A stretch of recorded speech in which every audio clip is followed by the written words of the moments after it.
My name is Jason Miller. I'm 25, just your average office worker. In my quiet and low-key life, I have an older brother named Kevin, who is the complete opposite of me. Ever since our school days, Kevin was flashy and loved to stand out, always surrounded by friends and followers. If that was all, it would have been fine, but he was often in fights during school, and my mother was constantly called in. No matter how many times he was summoned to school, or how much he made our mom cry, Kevin never seemed to care. For better or worse, he was someone who never allowed himself to be swayed by others, always going his own way. Our mother, who raised us alone, sometimes wondered if she had made a mistake in how she brought him up. But I don't think so. Whether or not our father was present, Kevin would have lived his life freely, just as he does now. That's just who he is. There's nothing to do but give up. Upon graduating high school, Kevin left home. He's been living from paycheck to paycheck, constantly switching between part-time jobs. When we were kids, we played together all the time since we were close in age, more like friends than brothers. But as we grew older, our relationship deteriorated. Or rather, our personalities were too different, and by the time we reached adolescence, we stopped talking to each other. Even though we lived in the same house, it felt like we were strangers. That's why I didn't feel lonely when Kevin left home. I only wished that he wouldn't cause trouble for anyone as a member of our family. But of course, my wish went unanswered. When I started working, I moved out and lived alone, but I often went back home because I was worried about my mother. One day, while visiting home, Kevin suddenly showed up out of the blue. This happened when Kevin was 26. It was his first time home since high school, so it had been about 8 years.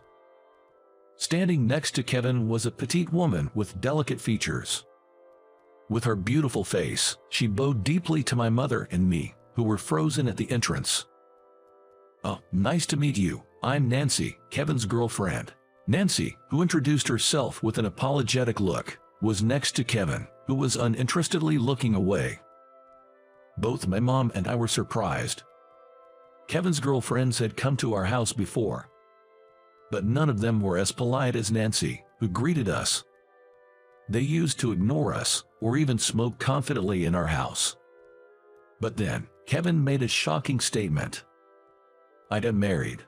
This is my wife, she's due in the summer. Take care." Next to my stepmother, I couldn't help but raise my voice. "Married, and she's pregnant." In response to our reactions, Nancy bowed her head again. "I'm really sorry." Seeing Nancy bow her head weakly, both my mom and I managed to calm down. We decided to hear the details from Nancy, who seemed more willing to talk than Kevin. Nancy is 22. She had been working part-time since graduating high school, but she now has an office job. She happened to meet Kevin in a bar, they started dating, and she soon found out she was pregnant. They just got married, and she's currently 5 months pregnant. I had heard from Kevin that he had already spoken to his family about our marriage registration and my pregnancy, said Nancy, her voice wavering. "Until recently, I was bedridden due to severe morning sickness. I had no idea he hadn't spoken. I'm really sorry." Nancy's parents had passed away and she appeared to be estranged from her relatives. From what I had heard, she seemed to be a sensible person, and I couldn't fathom why she was dating Kevin, let alone considering marrying him. But there was a new life growing inside her, so turning her away wasn't an option. Moreover, Kevin seemed incapable of holding down a job for long and was careless with money, leaving him with no savings. Nancy found out only this morning that he was even in debt.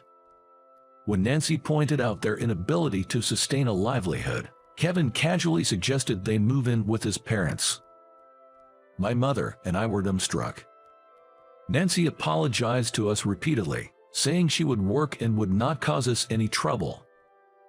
Kevin, who had put her in debt and impregnated her, did not apologize. However, I couldn't abandon pregnant Nancy, so I accepted her and Kevin into our home. I apologize for my foolish son. Nancy, you must feel helpless without your parents. You must be worried about your living situation because of Kevin. Please live here. I'm still working, and I want you to take care of yourself and prepare for the birth," my mother said. At her words, Nancy's eyes welled up with tears. I'm sorry. As soon as I give birth and am able to work, I will start working immediately. I promise to repay this kindness," she vowed. "Both things have gone awry. We are family, and that's what matters. Let's help each other out. Kevin, you need to work hard too. No more wasting money. That's the condition of you living here, got it?" Kevin grudgingly accepted the condition. "I get it," he muttered. And so, the three of them, my mother, Kevin, and Nancy, started living together. I had been sending money to my mother and decided to increase the amount. My mother told me I didn't need to do that for Kevin, but I was not doing it for him. I was doing it so that my mother and Nancy could live comfortably. There were many things about Kevin that were irritating and frustrating. But what was vexing was the fact that the ones who had to deal with this were our mother and his pregnant wife, Nancy. I was concerned if Nancy, who had just met Kevin after many years of him not coming home, and his mother could manage to live together, but their cohabitation was surprisingly going well. Kevin seemed to be working, and Nancy was a hard worker and considerate, which made life seem more comfortable for our mother.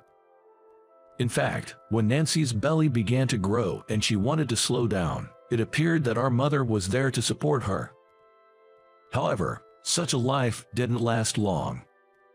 As Nancy entered her final month of pregnancy and they thought the baby might be born any moment, Kevin disappeared. He went to work as usual but never came back. When they called his workplace, they found out that Kevin had gotten into a fight with a coworker and abruptly declared "I quit" a few days ago, and indeed he never showed up to work after that. They haven't been able to get in touch with him since. We had considered accidents or incidents, but they found Kevin's note on the desk in his bedroom. "I can't handle this life after all. Being a father too, not happening, sorry." That was it. With just that, Kevin had abandoned Nancy and the child that was about to be born. Nancy broke down crying. She was so distraught that it made me and my mother worried. She didn't have a family home to return to. Kevin was her only family to rely on. I imagine she was terrified about what life would be like with a child on the way. Nancy talked about leaving the house right away.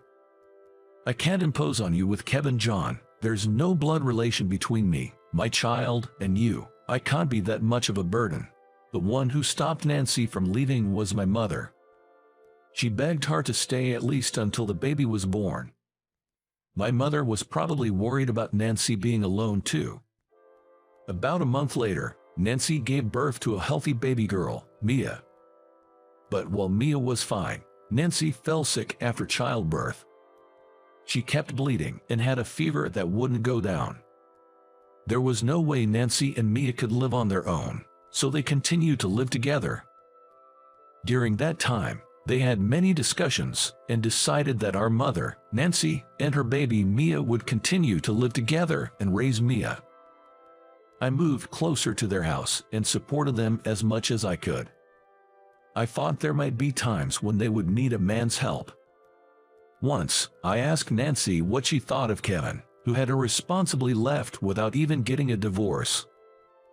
I thought she might be holding a deep grudge.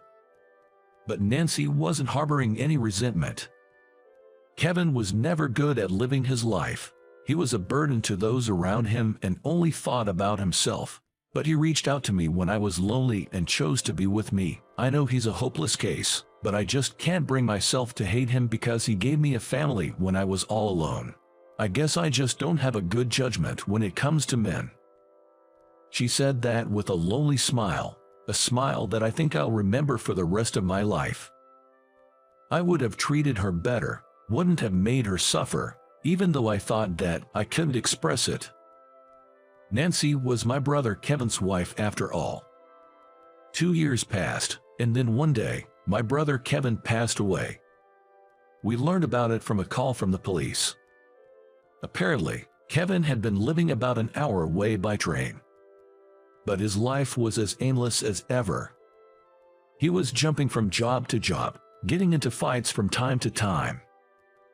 He often drank with friends until the early morning hours.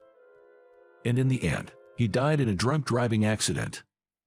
I'm sorry, Nancy. It's all because of my poor parenting that things ended up like this. Mom, having lost her son, apologized with tears swelling in her eyes. But Nancy gently stroked Mom's shoulder. It's my fault as his wife. I couldn't keep him with our family. Both Mom and Nancy blamed themselves. So, I glared at Kevin's portrait. Neither Mom nor Nancy are at fault. It was Kevin's life. Only Kevin is responsible. Both Mom and Nancy weakly nodded at my words. But when we went to Kevin's apartment to sort out his belongings, we discovered something. Apparently, Kevin, who was known for his reckless spending, had been saving money in his bank account. On the cover of the bank book, in messy handwriting, it said, "Nancy's and the kids' money. Don't use it, me." Whether he was trying to turn over a new leaf or was attempting to atone in his own way, we'll never know now. What's clear is that Kevin was saving money for Nancy and little Mia. When I saw Kevin's handwriting on that bank book, I cried for the first time since his death. My big brother, who was so bad at living, an irredeemable mess. But he was trying to change for his family. Not only me, but Nancy and Mom seemed to feel something from this fact, and we all cried together. He was by no means a good guy, but he was still my only brother. No matter how messed up he is, it seems that saying goodbye to family is always hard. I understood that. After saying goodbye to Kevin, we were met with yet another tragedy. Right after a month after Kevin's death, Mom passed away from a heart attack. There was no warning. It was all of a sudden one day. Nancy and I were completely knocked down by this. But somehow, I kept my footing, supporting Nancy.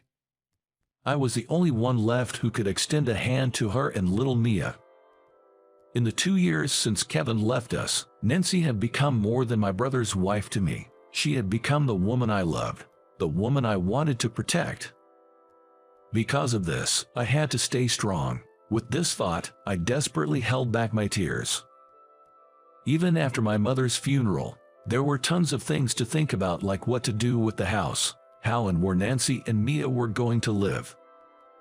Maybe all of these concerns took a toll on her. Nancy fell sick.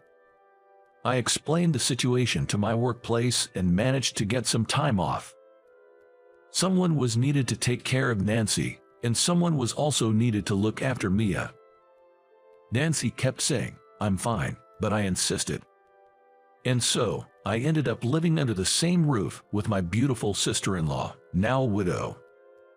Since I had often played with Mia before, I managed to take care of her. Little Mia, who still didn't understand that my mother and Kevin were gone, played energetically that day and fell asleep. Nancy and I fought to go to sleep as well, but there were no guest beds in our parents' house. Mia's bed was for children, and the only adult-sized one was Nancy's. Sleeping in my mother's or Kevin's bed felt wrong. "There's only one bed, huh?" Upon my murmur, Nancy, who was slumped on the couch, answered in a small voice, "I'm fine." "What?"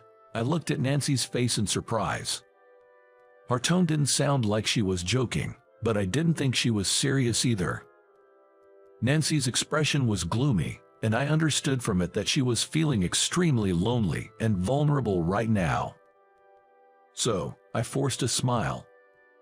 I wanted Nancy to keep her spirits up. "I'm a big guy, you know. You'd be crushed if we slept together," I said. After a moment's pause, Nancy broke out laughing. "Haha, you're right, sorry. I'll sleep on the couch. You take the bed and get a good night's sleep. Sorry, I know it might be hard to relax with me in the house." As I said this, Nancy patted the spot next to her on the couch. "Don't worry about it, sit down here for a bit. It's nice to have someone around after so long. Would you like to chat for a bit? There was no way I could refuse an invitation from the woman I loved, so I sat down next to Nancy. She then let out a sigh. She looked good, so she seemed to be feeling okay for now. A lot has happened, she said.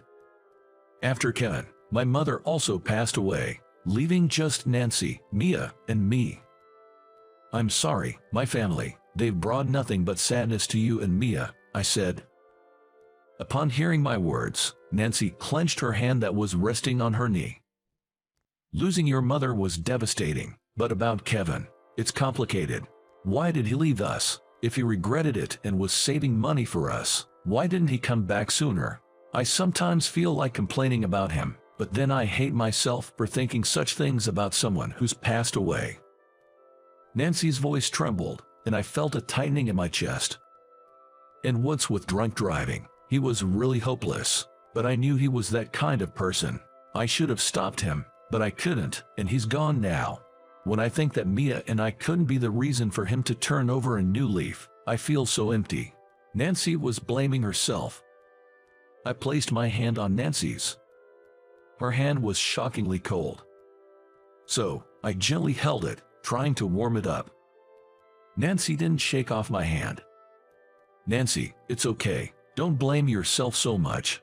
Kevin was always a selfish man, but even so, he was trying to save money for his family before he passed away. The very fact that he was trying to do something for someone else was an incredible thing, and it was undoubtedly thanks to you and Mia that he could do so. That was my true feelings. But I don't want Nancy to be trapped in thoughts of Kevin forever. I want her to seek her own happiness more. Nancy, am I not good enough? I won't let you or Mia suffer any more sadness. Will you live by my side from now on? Nancy was silent for a long time. Then, looking into my eyes, she slowly opened her mouth. If it weren't for you, if I hadn't had you, Jason, I wouldn't have been able to survive. I think I feel the same as you, but please give me a little more time. I need time to come to terms with the reality that my Mil and Kevin are no longer with us. I understood Nancy's feelings very well. That's why I responded that I would wait, no matter how long it took. A year later, Nancy, Mia, and I together performed a memorial service for Kevin and our mother, then visited their graves. As we stood at the gravesite, I reflected on the past year that Nancy and I had supported each other. It seemed that Nancy had been able to reconcile her feelings over the course of the year. Today, Nancy was showing a smile as if she had let go of everything. And then, with her hands joined at the grave, she said, "Please give me your son, Mil. I promise to make him happy." Mia mimicked her, exclaiming, "Please." So I also clasped my hands. I'll make Nancy and Mia so happy that Kevin will regret what he left behind. Let him regret it from above. At my words, Nancy showed a full-faced smile. Then, the three of us, with Mia in the middle, held hands and went home. I won't let go of these hands, no matter what happens. That much I've decided. I hope you enjoyed this. Subscribing to the channel will be a great encouragement for me to create more content. See you in the next video.